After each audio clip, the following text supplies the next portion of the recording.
Microtransactions in gaming. Is there a place for it? We're going to talk about it today. I'm Nicky. I'm Adrian, a producer for Frederator. I'm Cristal Marie, gamer/host on the channel. And you're watching UnMuted on the Leaderboard.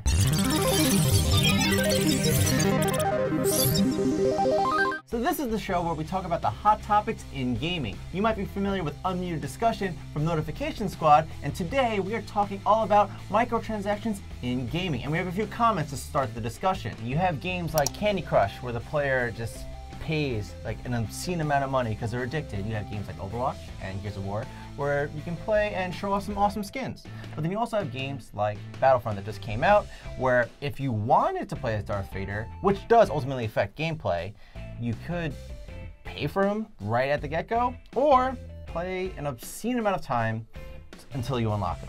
And we have a few comments to kick off the discussion. Those of you in favor and some of you opposed to microtransactions in gaming. So first we've got Neo Gaming Channel, who says, I disagree with the idea that microtransactions are bad. He says, I disagree with this. I work full-time and have other hobbies. I like to pay for stuff to advance my character. Guys with no lives and grind and earn loot are understandable mad about microtransactions. But when I don't have time to grind, I can't grind as much as other people because of life. So this is where microtransactions can help people with lives to even the playing field. No-lifers can still have the skill advantage for playing more and having more experience. Whoa. What a mouthful. That is quite a lot. Well, you know what? The thing is, I kind of agree with him about this part. For example, love to play some games where it is competitive gaming and you kind of need to be on top of your character and your gameplay in order to stay at the same level as your guild, for example, or whatever. But I might not have the time, and the idea that I can kind of remain with my friends or remain competitive in the game with the microtransaction is helpful. So I'm good with that. I'm good with that part. Like for me, okay, it's completely the other way around. Like, I don't agree with his statement. Like, I have a full-time job, but at the same time, I still keep up my skill in gaming. And think about this, like, what if someone who's actually really good at the game has the option to, you know, buy stuff that makes them even better than everyone else? That's what makes it awesome. Yeah, but like, it's understandable if you don't have skill and you can't keep up with everyone else. But what if you can keep up with everyone else, but still pay for the power-ups and everything? Well, that's the thing. I guess it depends on the kind of packages that you buy, but that's where I believe that's more up to the developer about what they sell. But I like the option. I like the option that, hey, I wasn't able to play this weekend because I had to do some stuff or whatever, and I can still kind of keep up with my friends. Or I like the option in a war game to kind of get even better than that. That's the whole point. Even though that person is really good and he has the option to buy that, you know, you can't take that away from that player versus someone that's not good at the game, and he's allowed to buy it as well. You know what I mean? You can't like pick and choose like what's available for certain types of players. Like, oh, if you're already good, so sorry, you can't have it. So when you do have microtransactions that does affect gameplay or say character builds, you can't dictate that as a company, a gaming company, and be like, you can only unlock this if you're bad at the game. Like, these are your options, Adrian. Yeah. These are options for another player. I'm just not in support of any microtransactions that influence the competitive aspect. I just need to know who shot you. Who was it? Who came at you? Do we need to hunt him down? No. I'll do it, man. We'll do like a fundraiser and we'll get that gun. Okay, I am okay. I'm okay with microtransactions that don't influence multiplayer. Well, we also have commenters such as Jerry Lance, who commented on our response to the EA controversy about microtransactions. He said, I've never liked DLC or microtransactions in games. Cosmetic stuff, I can slightly understand, but you should be able to play and enjoy a game that you already paid for without having to spend additional money on it.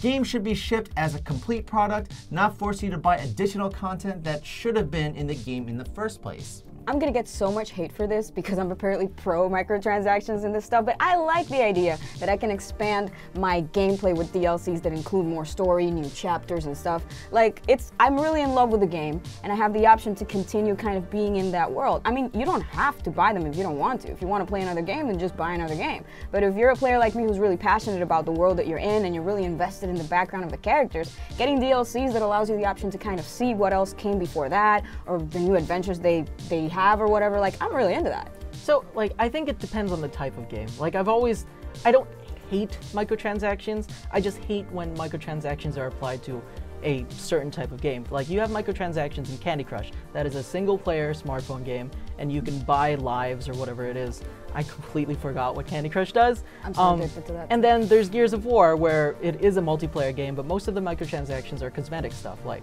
you can buy skins for your guns or a different character, but that doesn't affect the competitive stance or competitive aspect of the game.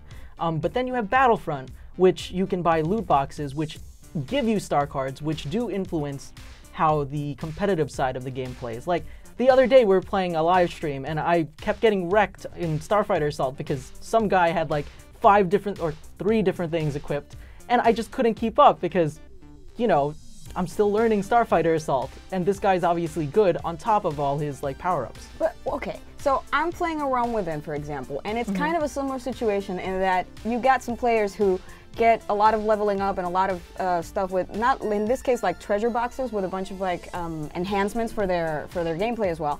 And if I stop playing for one day, my Citadel gets completely wrecked and burned, and I get so angry.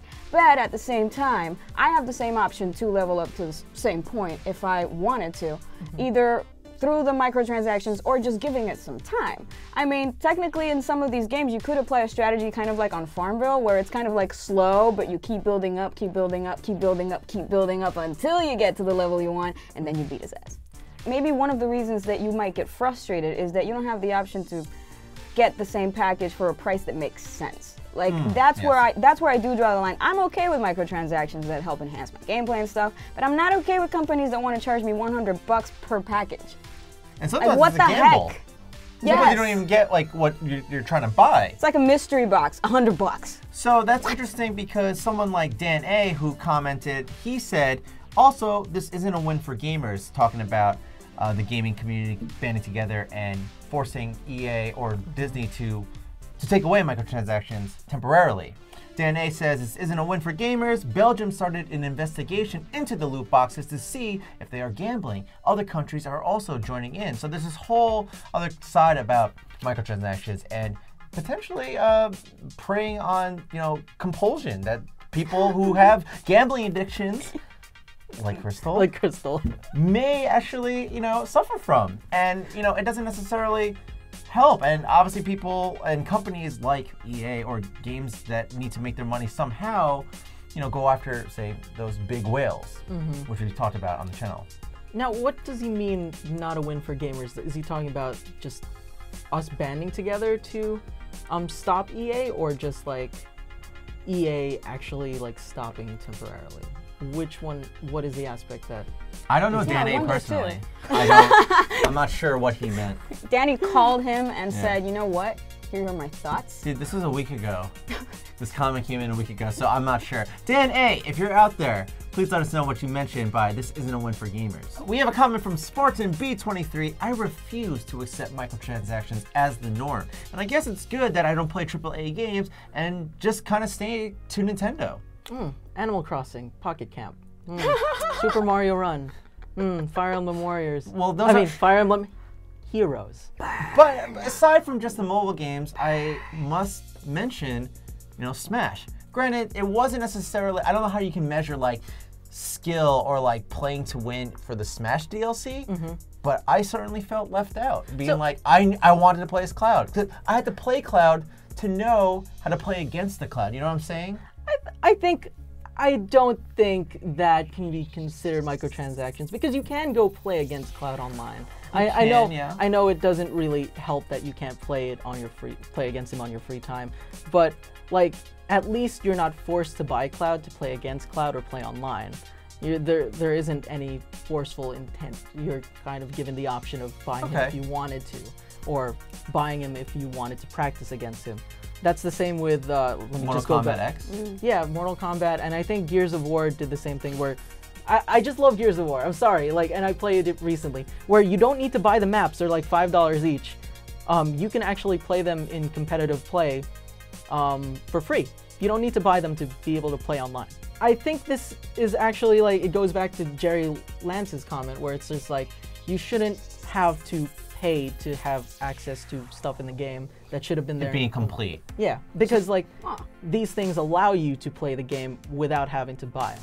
As long as, I just think it's a matter of balance. Microtransactions can be really great if they know how to do it. Like, because sometimes, yes, maybe I have an addiction problem, but I like the dopamine rush of kind of sitting there and knowing that I can extend my gameplay or do something completely different if I want to, you know, for a reasonable price. Again, I go back to that because to me that is where the abuse is. It's the amount that they want to charge and the fact that there's no regulations to control what's the minimum cap or the maximum cap for what they can charge. So I'm totally on board, everybody coming together and just kind of making sure that the gaming industry understands that they need to self-regulate. Otherwise, I don't know, the government's going to have to regulate. I don't know what they're going to have to do. But it's just wrong that I don't have the choice to have a tier or a price that allows me to pay for what I want in a way that makes sense, that is fair, kind of like. Now, this kind of reminds me of like this thing that happened, I think it was like a year or two ago, I don't exactly know, but it involved CSGO, and like these YouTubers were kind of exposed because they had a hand in the site they were promoting externally outside of this whole CSGO community, because you can get skins and gun skins in CSGO, but it was this site that allowed even kids to participate and auction, sell, gamble pretty much their gun skins, and like it's not real currency, so it's like not really gambling, I guess, but it just reminded me of it because you mentioned that this is outside of the game. This is outside of like what the game actually allows you to do. Yeah, that's the thing. Like in a way, it's like you can't really control what people do unless you regulate the laws that guide how the developer handles what occurs with their product. Because this can be compared to a casino. It's like, okay, a token is not real money, but the token has a value. So that is gambling. And casinos need to have certain rules where you can build one, et cetera, et cetera. That shouldn't be too different in the virtual world. It's just that everything right now is kind of like open field and everybody can participate, and then you've got minors being able to engage in that kind of activity and call it not gambling, but is it? Isn't it? I mean, at that point, I even have a line chat open right now where people are bidding on packages and stuff, and I'm kind of considering, okay, let's not talk about that. But point is, that goes back to why regulation is so important. There has to be ways that a company can regulate the activity that goes on outside by stopping it from entering the game. So I think ultimately, whether you're for microtransactions or against them, I think it falls upon the people who make these games, not the people who play them, but the people who make the games, to regulate this kind of activity, because you have instances like the CSGO controversy and scandal, and you have instances like, say, Battlefront with Star Wars and EA.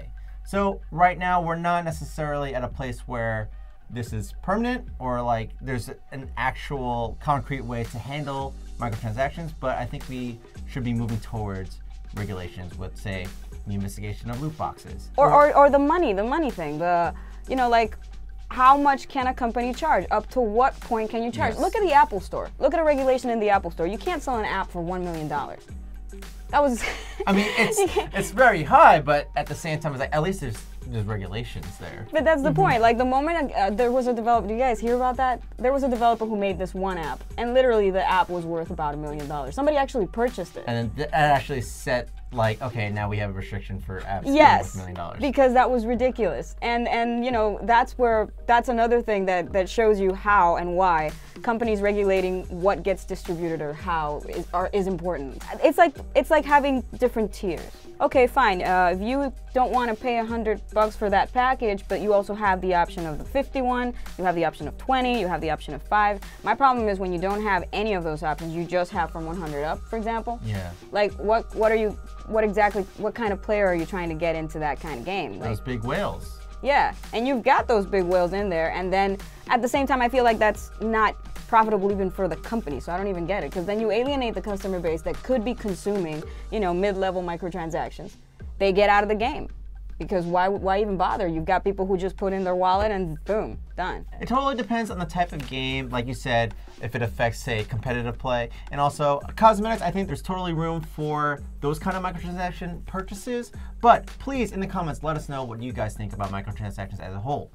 So that's Unmuted. Be sure to leave a comment below and let us know what you guys think about microtransactions and what we should talk about next. So make sure to subscribe for more videos and click the bell icon to become part of the notification squad so you can get an alert every single time we put new content up. So keep it here to the Leaderboard, your home For video game facts.